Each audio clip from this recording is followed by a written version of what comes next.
చేయరు కదా. మీరు అన్నదానికి సమాధానం చెప్తా. తండ్రి ఈ రోజున జాబ్ చేసినట్టు మీరు జాబ్ చేశారన్నారు కదా, అలాగే సంపద సృష్టించే జగన్మోహన్ రెడ్డి గారు చాలా వరకు కూడా రాష్ట్రాన్ని అభివృద్ధి పదంలో తీసుకెళ్లారు. మీరు అన్నట్టుగా నన్ను ఏం చెప్పారంటే అసెంబ్లీలో 7 లక్షల కోట్లు మాత్రమే వీళ్ళు ఓదరగొట్టింది. 13 లక్షల కోట్లు 11 లక్షల కోట్లు స్వయంగా గవర్నర్ గారిని తీసుకొచ్చి అసెంబ్లీ సాక్షిగా 10 లక్షల కోట్లు అని చెప్పి మొన్న అసెంబ్లీ సాక్షి ఏమని మాత్రం చెప్పారు, 7 లక్షల కోట్లు మాత్రం అప్పులు చేశారని. కేంద్ర ప్రభుత్వం ఏం చెప్పిందండి, జగన్మోహన్ రెడ్డి గారు వచ్చిన తర్వాత ఈ 5 నెలల్లో 1,75,000 కోట్లు మాత్రమే అప్పు చేశారు. క్రిస్టల్ క్లియర్ గా వాళ్ళు ఇచ్చినటువంటి లెక్కలు. ఇది సమాధానం చెప్పండి. మీరేదో గాలి కబుర్లు చెప్పి జగన్మోహన్ రెడ్డి ఇన్ని లక్షల కోట్లు అప్పు చేశారని ప్రజల్లోకి తప్పుడు ప్రోపగండా తీసుకెళ్లి చాలా సక్సెస్ అయ్యారు. అందులో వైఎస్ జగన్మోహన్ రెడ్డి గారిని ఎరగాటం పెట్టడంలో చంద్రబాబు నాయుడు గారు సక్సెస్ అయ్యారు. సో ఈ రోజున ప్రతిది కూడా మేమేదైతే చేస్తూ ఉన్నామో అన్నిట్లో కూడా చంద్రబాబు నాయుడు గారు ప్రజల్లోకి తప్పుదావులను తీసుకెళ్లారు. ల్యాండ్ టైటిల్ యాక్టింగ్ అవనియండి, మిగతా విషయాలు ఏదైనా సరే ఆ ప్రతిది కూడా వాళ్ళకు అనుకూలంగా తీసుకెళ్లారు. ప్రజల్లో వాళ్ళు సక్సెస్ అయ్యారు. సో అక్కడ జరిగేది వాస్తవం ఒకటైతే వీళ్ళు తీసుకెళ్లే విధానం ఒకటి. మేము ఒకటే చెప్తున్నాం, ఈ రోజున చంద్రబాబు నాయుడు గారి సంపద సృష్టించేస్తామన్నారు కదండి, ఎక్కడ సృష్టిస్తూ ఉన్నారు? ఈరోజు చూస్తే సర్చార్జీలు పెంచుకోవడానికి 1% పెంచుకోవడానికి మాకు అవకాశం ఇవ్వండి కేంద్ర మినిస్టర్ అయినటువంటి నిర్మలా సీతారామన్ గారికి ఈ రోజున చంద్రబాబు నాయుడు గారు చెప్పారంటే అర్థమవుతా ఉంది. సర్చార్జీలు ఎందుకు పెంచుతారండి? జిఎస్టీ 1%, ఆ సర్చార్జీలు జిఎస్టీ 1% పెంచి మీరు ఏం చేయాలనుకుంటా ఉన్నారు? ఎవరికి ఇవ్వాలనుకుంటా ఉన్నారు? ఏ రకంగా ఖర్చు పెట్టాలనుకుంటున్నారు? మీరు వచ్చినటువంటి ఈ 6 నెలల్లో 57,000 కోట్ల రూపాయల అప్పులు తీసుకొచ్చి ఎక్కడ ఖర్చు పెట్టారు? ఎవరి అకౌంట్లోకి వెళ్ళి, ఎవరి జోబులోకి వెళ్ళి? మీరు ఎందుకని 1 రూపాయి కూడా మీరు లెక్కలు చూపించలా? మీరు చెప్పుకోతే ఒక పథకం లేదు. ఏదో నెలకి 1,000 రూపాయలు పెంచుతామన్నారు, పెన్షన్ ఇచ్చారు అంతే. మిగతావన్నీ డబ్బులు ఎక్కడ ఖర్చు పెట్టారండి? దానికి సమాధానం చెప్పాలి కదా.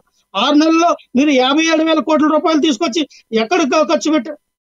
సంపద సృష్టించడం అంటే ఇలాగ ట్యాక్స్లు వేయడమా? సంపద సృష్టించడం అంటే జనాల ద్వారా ట్యాక్స్లు కట్టి వసూలు చేయడమా? సంపద సృష్టించడం అంటే బీచ్ని ఏదైతే ఫ్రీగా చూడవలసినటువంటి సముద్రాన్ని సీ బీచ్లు కూడా చూడడానికి వెళ్ళినటువంటి ప్రదేశాల్లో కూడా ఒక్కొక్క మనిషికి 25 రూపాయలు వసూలు చేస్తామని చెప్పి మీరు జీవో జారీ చేయడమా?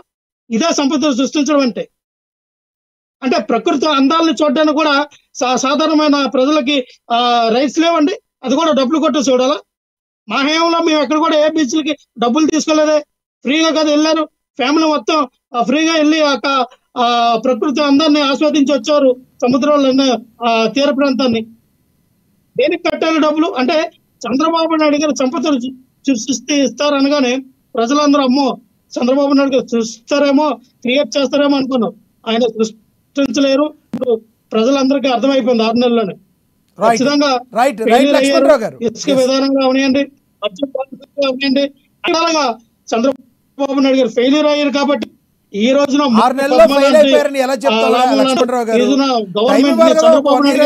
ప్రశ్నిస్తూ ఉన్నారు. ఏం చేస్తారో చూడాలి కదా. 5-6 నెలల్లో ఫెయిల్ అయిపోయారని ఎలా అనగలం మనం? చెప్పండి. రైట్, ఖచ్చితంగా మీరు ఒకసారి జనాల్లో ఫీడ్బ్యాక్ తీసుకోండి. లక్ష్మీనాథ్ గారు, జనాల్లో ఫీడ్బ్యాక్ తీసుకోండి.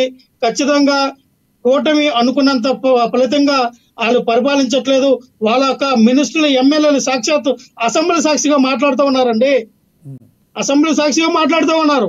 ఏమీ లేదు సార్, ఇసుక విధానం మీరు అన్నట్టుగా లేదు, అక్కడ ఫ్రీగా లేదు, మీరు అన్నిది ఒకటి జరుగుతుంది. జ్యోతుల నాయుడు గారు అసెంబ్లీ సాక్షిగా మాట్లాడారు. ఈ రోజున కోన రవికుమార్ గారు, లక్ష్మీరావు గారు కోన రవికుమార్ గారు మాట్లాడారు.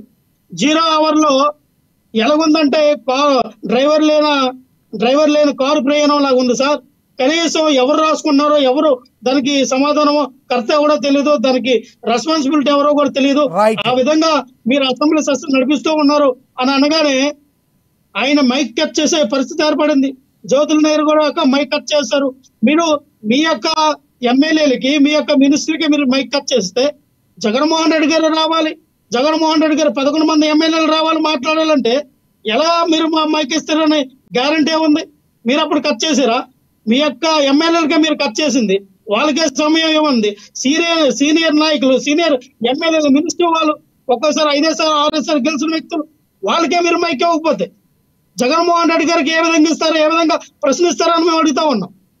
సో ఖచ్చితంగా మేము ఒకటే చెప్తా ఉన్నాం, లక్ష్మీనాథ్ గారు, చెప్పండి. ఇప్పటికైనా ప్రభుత్వం చేసినటువంటి తప్పుల్ని సరిదిద్దుకొని ముందు పరిపాలన కొనసాగిస్తే రేపొద్దున్న వీళ్ళు పోటీ చేసినప్పుడు మాకు 11 సీట్లు వచ్చాయని ఎలాగైతే వీళ్ళు ఎద్దేవా చేసి మమ్మల్ని మమ్మల్ని హేళన చేస్తూ ఉన్నారు, రేపొద్దున 11 సీట్లు కదండి, 11లో ఒకటి పోద్ది, ఒకటి మాత్రమే కూటమికి వస్తుంది.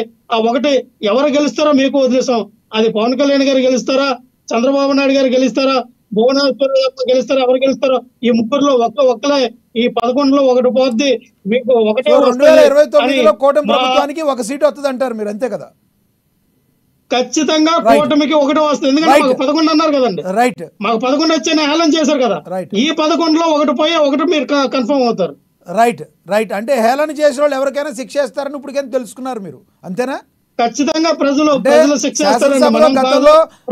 జగన్మోహన్ రెడ్డి గారు మీకు 22 వచ్చినాయి, లాక్కుంటే 4-5 లాక్కుంటే మీకు ప్రతిపక్ష హోదా ఉండదు అని హేళన చేశారు కాబట్టి ఈ రోజున ప్రతిపక్ష హోదా లేకుండా పోయిన జగన్మోహన్ రెడ్డి గారిని మీరు పరోక్షంగా ఒప్పుకుంటున్నారు, అంతేనా? లక్ష్మీనాథ్ గారు ఒప్పుకోవడం చేయడం అని కాదండి, ఇక్కడ ఖచ్చితంగా ప్రజలు గమనిస్తూ ఉన్నారు. పరిపాలన, జగన్మోహన్ రెడ్డి గారి యొక్క పరిపాలన, చంద్రబాబు నాయుడు గారి కూటమి యొక్క పరిపాలన